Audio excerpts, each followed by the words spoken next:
ఓం మహాగణాధిపతయే నమః. ఓం గురుభ్యో నమః. ఓం శ్రీమాత్రే నమః. పరమేశ్వర స్వరూపమైనటువంటి జ్యోతిష, వాస్తు మరియు ఇతర అనేకమైనటువంటి శాస్త్రములను మనకు అందించినటువంటి మహర్షులకి నమస్కారం. హయగ్రీవ హయగ్రీవ హయగ్రీవేతియో వదేత్ తస్స నిస్సరతే వాణి జన్హుకన్యా ప్రవాహవత్. అరుణాం కరుణాతరంగితాక్షీం ధృతపాశాంకుశపుష్పబాణచాపాం అనిమాదిభిరావృతాం మయూకై అహమిత్యేవ విభావయే భవానీం. శ్రీమాత్రే నమః. ప్రేక్షకులకి ఆ లలితాంబిక అమ్మవారి యొక్క అనుగ్రహం పరిపూర్ణంగా కలగాలని మనస్ఫూర్తిగా కోరుకుంటూ మనం ఈరోజు చెప్పుకోబోయే టాపిక్ ఏమిటంటే, ప్రతి సంవత్సరము మారుతున్నప్పుడల్లా ప్రతి ఒక్కరికి కూడా ఒక ఆశ. ఈ కొత్త సంవత్సరం వస్తుంది, 2025 వస్తుంది, లేదా 2026 వస్తుంది, ఇప్పుడైనా నా జీవితం ఏమైనా మారుతుందా? ఆంగ్ల సంవత్సరం వదిలిపెట్టిన తర్వాత ఉగాది నుంచి నా జీవితం ఏమైనా మారుతుందా అని ఎదురు చూస్తూ ఉంటారు. ఇక్కడ రెండు విషయాలు గుర్తుపెట్టుకోండి. మనము ఎక్కడికైనా వెళ్ళాలంటే మనం ప్రయాణం చేయాలి. మనం ప్రయాణం చేస్తే వచ్చేవి కొన్ని ఉంటాయి, మనం ఒక దగ్గర ఉన్నా కూడా కాలం కొద్దీ మారేవి కొన్ని ఉంటాయి. కాలంలో మరి జరిగేటువంటి మార్పుల ద్వారా మన జీవితాలు కొంత మారుతూ ఉంటే, మనం చేసే ప్రయాణం ద్వారా, మనం తీసుకునే నిర్ణయాల ద్వారా, మనం ఉపాసించేటువంటి దేవతా స్వరూపాల ద్వారా, మన ఆలోచన విధానం ద్వారా కొంత మారుతూ ఉంటుంది. ఆ రకంగా ప్రతి ఒక్కరికి కూడా పలానా నక్షత్రం నాదండి, పలానా రాశి నాది, పలానా లగ్నం నాది అని చెప్తూ ఉంటారు. అందులో పర్టికులర్గా నక్షత్రము, రాశి అనేటువంటి నక్షత్రం 24 గంటలు ఉంటే, రాశి 2.5 రోజులు ఉంటుంది. ఒక 2.5 రోజులకి ఒక రాశి మారుతూ ఉంటాడు చంద్రుడు. కానీ లగ్నం 2 గంటల అటు ఇటుగా, 2 గంటలకి ఒక 5-10 నిమిషాలు అటు ఇటుగా ఉంటుంది ప్రతి లగ్నం కూడా. మరి మీరు జన్మించిన లగ్నం బట్టి మీరు ఎటువంటి ఆలోచన విధానం కానివ్వండి, ఎటువంటి నిర్ణయాలు కానివ్వండి, ఎటువంటి దేవతా ఆరాధన కానివ్వండి, ఎటువంటి విషయాలను పట్టించుకోవాలి, వేటిని వదిలేయాలనేటువంటి విషయాలు మీరు స్పష్టంగా తెలుసుకోగలిగితే మీకు ఏ సంవత్సరం మారుతున్నా ఆనందదాయకంగానే ఉంటుంది. ఆ రకంగా మనం ప్రతి ఒక్క లగ్నానికి ఎటువంటివి పాటించాలి మీరు ఆనందంగా ఉండడానికి అనే విషయాలు మనం చెప్పుకుందాం. అయితే ఈ విషయాలు చెప్తుంది నేనైనప్పటికీ, బయటికి కనబడుతుంది నేనేదో చెప్తున్నట్టుగా ఉన్నప్పటికీ, చెప్పిస్తుంది పలికిస్తుంది అంత లలిత అమ్మవారిగా భావిస్తూ ఒక్కొక్క లగ్నం ఇచ్చా మనం తెలుసుకుందాం. మిథున లగ్నము, మిథున రాశి, మిథునం వారికి కనుక చూసుకున్నట్లయితే ఇక్కడ వీళ్ళకి సహజ లక్షణం ఏమిటంటే తెలివితేటలు, అదేవిధంగా థింకింగ్ అండ్ మెమరీ పవర్, అలాగే కమ్యూనికేషన్స్. అందుకే నేను మిథున లగ్నం వారిని నడిచే వికీపీడియా అంటూ ఉంటాను. అంటే వాళ్ళు నాలెడ్జ్ ఎక్కువ గెయిన్ చేసుకుంటూ ఉంటారు. వీళ్ళకి 6వ స్థానాధిపతి పూర్వజన్మ కర్మకారకుడు కుజుడవుతాడు. అందుకే వీళ్ళకి లైఫ్లో ఒక మంచి గొప్ప ఆపర్చునిటీ కానివ్వండి, గొప్ప విషయం వీళ్ళ చేయిదాకా వచ్చి ఎప్పుడు చేజారిపోతుంది అంటే, కోపము వల్ల, గొడవ వల్ల, ఆవేశంగా తీసుకునేటువంటి నిర్ణయం వల్ల. అంటే వీటికి దూరంగా కనుక మీరు ఉండగలిగితే, ఎందుకంటే పూర్వజన్మల్లో చేసినటువంటి కర్మలు ఈ రూపేణ వస్తాయి. 6వ స్థానము, 11వ స్థానం ఒక్కరే అయ్యారు కాబట్టి వీళ్ళు కోపానికి, ద్వేషాలకి, ద్వేషం కూడా కుజుడేనండి. అంటే కుజుడు పాడైతే ద్వేషం వస్తుంది. అలాగే అనవసరమైనటువంటి పరాక్రమాలకి, అనవసరమైన పరాక్రమం ఒక్కోసారి హడావిడిగా చేసేస్తుంటే టప్పని అక్కడ ఏదో డిస్టర్బ్ అయిపోతుంది. అందుకని వీళ్ళు ఎంత కూల్గా ఉంటే అంత బాగుంటుంది. దీంతోపాటు కందులు దానంగా ఇస్తూ ఉండాలి. వీళ్ళకి వృశ్చిక రాశిలోని మేషరాశిలో రెండు కుజరాశులే కాబట్టి ఈ కుజరాశుల్లో ఏ గ్రహాలు ఉన్నాయో తెలుసుకొని ఆ గ్రహాలకు సంబంధించిన దానం కనుక మీరు ఇస్తూ ఉన్నారంటే 100% పూర్వజన్మ కర్మ దగ్ధమవుతుంది. అలాగే దీంతోపాటు లలితా సహస్రనామాల్లో ఓం శ్రీమాత్రే నమః అనే నామస్మరణ, పూర్వజన్మ కర్మ ఒకవైపు మీరు దానం ఇవ్వడం ద్వారా కొంత దోషం పోతూ ఉంటే, మరియు ఈ నామస్మరణ ద్వారా కొంత క్లియర్ అవుతూ ఉంటుంది. అయితే చాలామందికి ఏంటంటే, ఏమండి మరి నాకు ధనం మూలం ఇదం జగత్ అంటుంటారు, ఫైనాన్షియల్ గ్రోత్ కూడా కావాలి కదా అంటూ ఉంటారు. ఇక్కడ ఫైనాన్షియల్ గ్రోత్ అనేటువంటిది మీకు సహజంగా ఫైనాన్స్ ఇచ్చే కారకుడు చంద్రుడు అవుతాడు, అంటే ధనాధిపతి.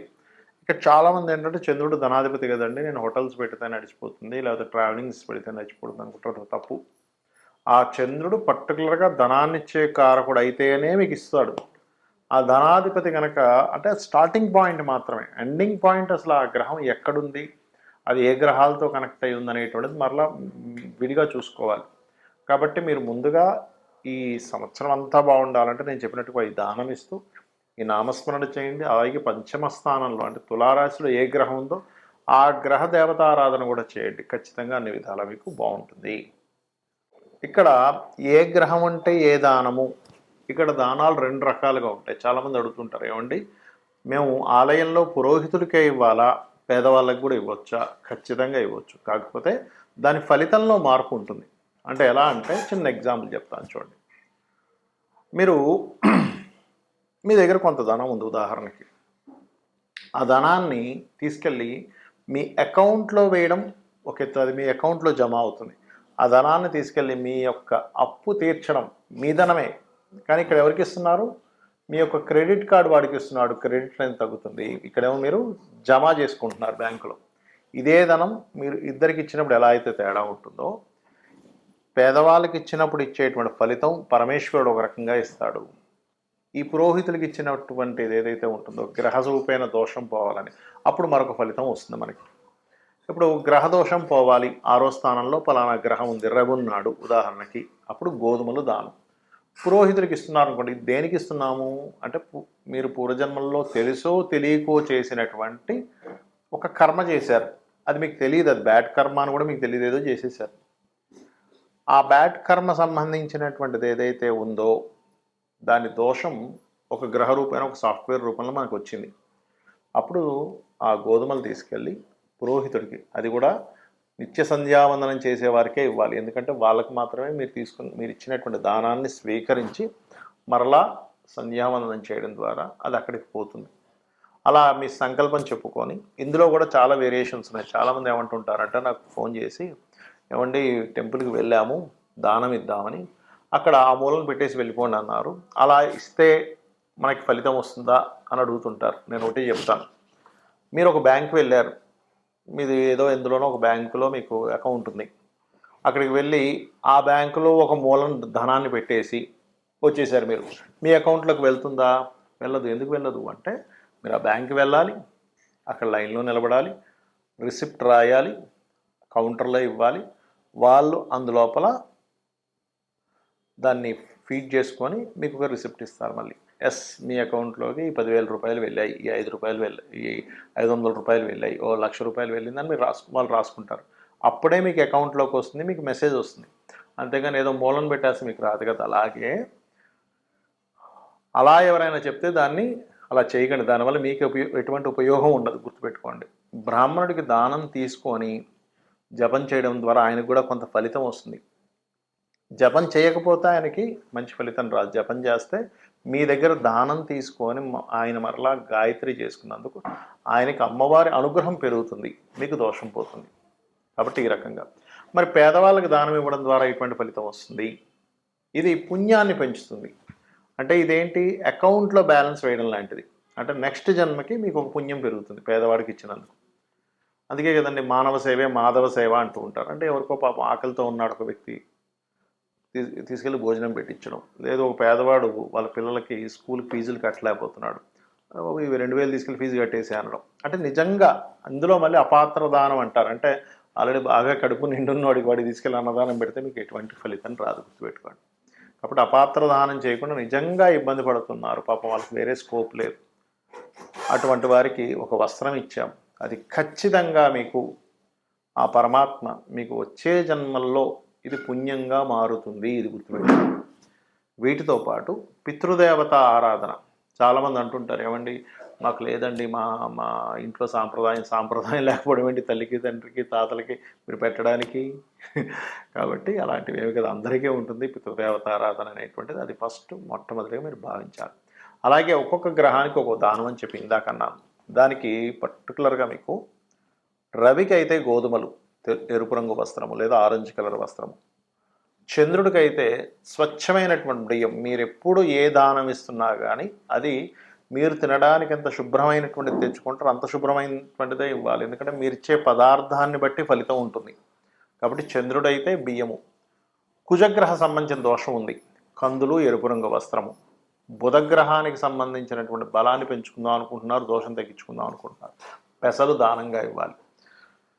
గురుగ్రహానికి శనగలు పసుపు రంగు వస్త్రము, అదేవిధంగా శుక్రగ్రహానికి బొబ్బర్లు తెలుపు రంగు వస్త్రము, అదేవిధంగా శనికి నువ్వులు నీలం రంగు వస్త్రము. కొంతమంది నల్ల నువ్వులు వద్దు తెల్ల నువ్వులు అంటున్నారండి, కొంతమంది నల్ల నువ్వులు ఇవ్వాలంటున్నారంటే ఒకటి గుర్తుపెట్టుకొని నువ్వులు ఇవ్వాలి. అయితే తెల్ల నువ్వులు ఎందుకు ప్రిఫర్ చేస్తామంటే వాళ్ళు తినడానికి యోగ్యవంతంగా ఉన్న నల్ల నువ్వులు అయితే అలాగా తినలేరు కదా, అది ఎక్కువగా వేస్టేజ్ అయిపోతుంది అనేటువంటి భావనతో తెల్ల నువ్వులు ఇవ్వాలని చెప్తూ ఉంటాం. అదేవిధంగా రాహువుకి అయితే మినుములు, కేతువుకి అయితే ఉలవలు దానంగా ఇవ్వండి. ఈ దానం ఇచ్చేటప్పుడు కూడా నాకేదో డబ్బులు ఉన్నాయి కాబట్టి ఏదో ఇంకా ఈ కార్యక్రమాన్ని చేయాలి కాబట్టి ఇస్తున్నాం అనే భావనతో ఇచ్చారంటే 1% కూడా మీకు ఫలితం రాదు. తీసుకునే వ్యక్తి కూడా బాబా ఇదేదో నాకు ఇదంతా ఈ దోషాన్నంతా నాకు అంటగడుతున్నాడు అనే భావంతో తీసుకున్నా కూడా అక్కడ సరిగా ఫలించదు. అంటే ఇచ్చేవాడికి ఫలించదని కాదు, తీసుకునే వ్యక్తికి అది సరైనటువంటి ధర్మాన్ని పాటించనట్టుగా అర్థం, దాని అర్థం. కాబట్టి మీరు ఈశ్వర స్వరూపంగా భావిస్తూ ఆ యొక్క పురోహితుడికి కానివ్వండి, పేదవాడికైనా సరే ఈశ్వర స్వరూపంగా భావిస్తూనే మీరు ఆ దానాన్ని ఇవ్వాలి.